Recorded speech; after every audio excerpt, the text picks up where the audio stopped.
So a couple of things about, I wanted to talk to you just a little bit about charitable giving, because I think everybody, I'll just say it right now, everybody should give to charity. I mean, you ought to figure out one cause or another, and I'm sure many of you feel that way, to make the world a better place.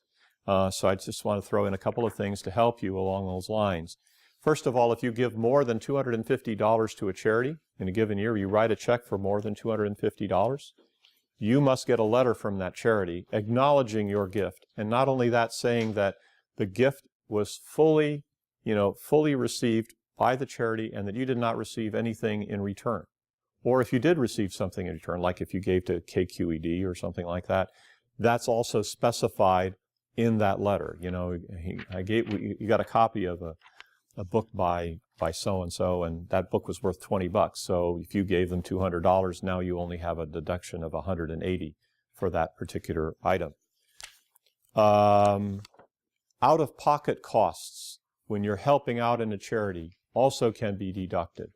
And mileage can be deducted at 14 cents a mile. So, you know, maybe what you're doing is you're transporting some kids to kids around a camp or something like that, and so that mileage, you know, that you have there will be deductible at 14 cents per mile. A little bit later on in your lives, as you develop some appreciated assets, as you invest and have some money that has grown, you've got some stocks that have done very well. Perhaps some of you even now might have some Google stock or Facebook or something like that.